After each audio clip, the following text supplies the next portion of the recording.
बाबर आजम पे मैं आप पे भी सवाल लेकर आता हूँ। ये बड़ी अच्छी बात है आपने हफीज की, he will realise that this is one of his best innings. Here's the thing, अभी उन्होंने प्रेजेंटेशन सेरेमनी के अंदर एक्चुअली ये बोला है कि this is perhaps my best innings. You know, he understands, recognizes, and this was a very different Babar Azam. ये जो criticism या critique होती रही है बाबर के ऊपर, यकीन माने आप बिलीव करोगे कि पेशावर जल्मी यहां से मैच जीत सकता है? कोई भी यकीन नहीं कर रहा था, मैं खुद यकीन। Babar Azam definitely his evening, but Saim Ayub ने भी बड़ा उनको शुरू में अच्छा स्टार्ट दिया, and he is becoming more and more, you know, dependable कि आप साइम अयूब पे डिपेंड कर सकते हैं, not only in this batting. अस्सलाम वालेकुम, उम्मीद करता हूँ आप खैरियत से होंगे। जैसा कि आप लोगों ने क्लिप्स में देखा कि भारतीय मीडिया की जानिब से और पाकिस्तानी मीडिया की जानिब से रात के मैच को लेकर क्या कुछ कहा जा रहा है। चंद सेकंड के बाद हम वीडियो की जानिब बढ़ेंगे, उससे पहले थोड़ा सा इस बात को डिस्कस कर लें। जी हाँ दोस्तों, रात PSL का एक और मुकाबला अपने अख्ताम को जा पहुँचा, जो कि इस्लामाबाद यूनाइटेड और पेशावर ज़ल्मी के दरमियान खेला गया। आउटस्टैंडिंग फाइट हमें देखने को नज़र आई। इसे कहते हैं ना कि क्रिकेट फैंस को एक आखिरी गेंद तक उम्मीदें होती हैं अपनी टीम से, वो वाला सीन था। लेकिन रात ये बाजी लेगी है ज़ल्मी की टीम अगेन, और आउटस्टैंडिंग बल्लेबाजी की। बाबर आजम ने 111 रन्स 176 के स्ट्राइक रेट से उन्होंने खेला।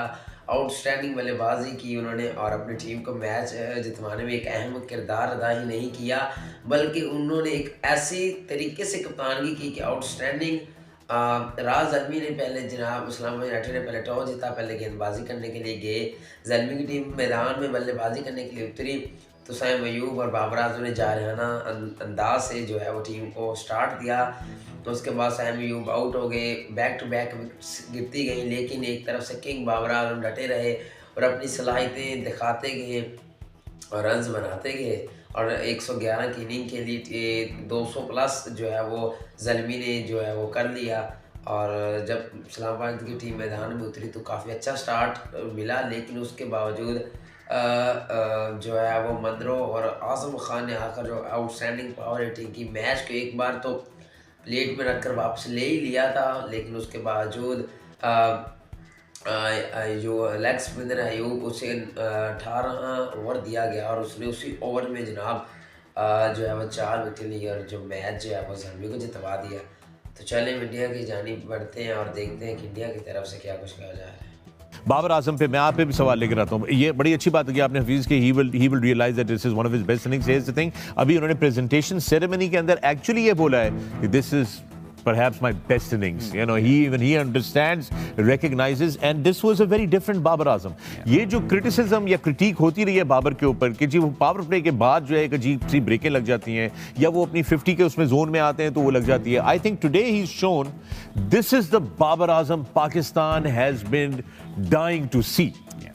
देखिए, जो फेस कल था ना वो आज भी स्लो हुआ था, लेकिन आज राइटली स्लो हुआ था बिकॉज 3 विकेटें गिरी थी। लोग समटाइम ये सुनते हुए सोचते कि यार हम जब जीत जाते हैं या सेंचुरी हो जाती है तो तब तारीफ़ करते हैं। नहीं, आज अगर आप फेस देखें वो वाला, उसमें वाकई बाबर को एंकर करने की ज़रूरत थी, लेकिन फिर जब उन्होंने एंकर कर लिया तो उसके बाद जो एक्सेलरेट किया at the right time, bowler pick किया, इवन नसीम शाह को भी अंडर द पंप लेके आए, उनको भी सामने में डाउन के ऊपर से छक्का मारा। तो I think it was a perfectly played inning. अगर आप देखें 38 है टॉप पे साइम अयूब का, उसके अलावा किसी का भी कंट्रीब्यूशन कोई इतनी ख़ास नहीं है। एक थोड़ी छोटी सी पार्टनरशिप वॉल्टर ने लगाई, उसके अलावा सारे 7 विकेटें गिरती रही। एट लास्ट 6 ओवर्स जो है वो अकेले ही इनिंग को लेके गए हैं, तो इसलिए ये टॉप इनिंग है क्योंकि उन्हें अकेले डोमिनेट किया है। नॉर्मली ये होता है कि वो नीचे से आके फिनिश करता है इनिंग, लेकिन बाबर ने स्टार्ट भी लिया, फिर बीच में एंकर भी किया। स्टार्ट में कल की तरह बहुत अच्छे स्ट्राइक रेट से था, फिर बीच में एंकर करके इन दी एंड जो है वो एक्सलेट करके अपनी इनिंग को फिनिश किया, और ये इतना बड़ा टोटल है। लग नहीं रहा था कि 14-15 ओवर कि ये 170-180 से ज़्यादा करेंगे। जी हाँ, बिल्कुल बेहतरीन runs in the last 5 overs, and that was amazing. That's one of the contribution came from Babar. थोड़ा सा क्रेडिट ना, थोड़ा सा एनक इस्लामाबाद में भी दे दो। मेरा ख्याल काफी 12 बॉल में 21 रन की जरूरत हो और कॉलिन मुनरो उतरे हुए हो, आप यकीन माने, आप बिलीव करोगे कि पेशावर ज़ल्मी यहां से मैच जीत सकता है? कोई भी यकीन नहीं कर रहा था, मैं खुद यकीन नहीं कर रहा था। मैच देखना मैंने बंद कर दिया था और आज जो कुछ भी 19वें ओवर में हुआ है वो आज तक T20 क्रिकेट के इतिहास में कभी भी नहीं हुआ है। लेकिन आज बाबर आजम की कप्तानी में वही हुआ है। 19वें ओवर में कभी आपने किसी कप्तान को, स्पिनर को लगाते हुए देखा है?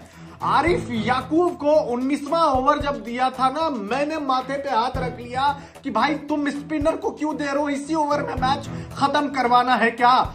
लेकिन आरिफ याकूब ने एक ओवर में, 19वें ओवर में सिर्फ 2 रन दिया है वो बंदा और 4 विकेट टोटल हासिल किया। मैच का पासा पलट के रख दिया। आंखों पे यकीन नहीं हो रहा था कि मैं देख क्या रहा हूं, मैं क्या देख रहा हूं, ये हो क्या रहा है भाई। ऐसी जीत, और लिटरली बताओ एज ए पेशावर ज़ल्मी का फैन मेरा ऐसा धक धक हो रहा था यार। आखिरी ओवर में 19 रन की दरकार थी, सिंगल लिया इमाद वसीम ने, उसके बाद नसीम शाह आया तो अभी मेरा धक धक कर रहा था क्योंकि मुझे याद है नसीम शाह ने किस तरीके से अफगानिस्तान के अगेंस्ट मैच जीता है और उसने सलमान इरशाद की अगली ही गेंद पे छक्का उड़ा दिया। अब 4 बॉल पे 12 रन की दरकार थी, धक धक हो रहा था, लेकिन आखिरकार सलमान इरशाद, जिसको आज सबसे ज्यादा मार पड़ी, उस बंदे ने तीसरी गेंद पे नसीम शाह ने एक सिंगल लिया और चौथी गेंद पे सबसे पहले इमाद वसीम को आउट किया और उसके बाद क्या ही कहने। ताइमल मिल्स आए बल्लेबाजी करने के लिए 1 रन और नसीम शाह आखिरी गेंद उन्होंने खेला, 1 रन बनाया उन्होंने और 8 रन से पेशावर ज़ल्मी ने यह मुकाबला अपने नाम कर लिया। अब मेरे को यह समझ में नहीं आ रहा कि प्लेयर ऑफ द मैच का अवार्ड दो किसको। सलीके से बाबर आजम को अगर प्लेयर ऑफ द मैच का अवार्ड मिलता है तो सीधे उनको बुलाना चाहिए आरिफ याकूब को कि भाई तू ले ले, क्योंकि प्लेयर ऑफ द मैच का अवार्ड सच में अगर कोई आज हकदार है, थोड़ा सा 20 में रखूंगा, 19 पे बाबर को रखूंगा, क्योंकि आरिफ याकूब ने वो कारनामा किया है जो T20 क्रिकेट इतिहास में बहुत रेयर देखने को मिलता है। और बाबर को भी अपना प्लेयर ऑफ द मैच का अवार्ड अगर उनको मिलता है तो सीधे आरिफ याकूब के हाथ में दे देना चाहिए और किसी भी यंगस्टर के लिए इससे ज्यादा बढ़िया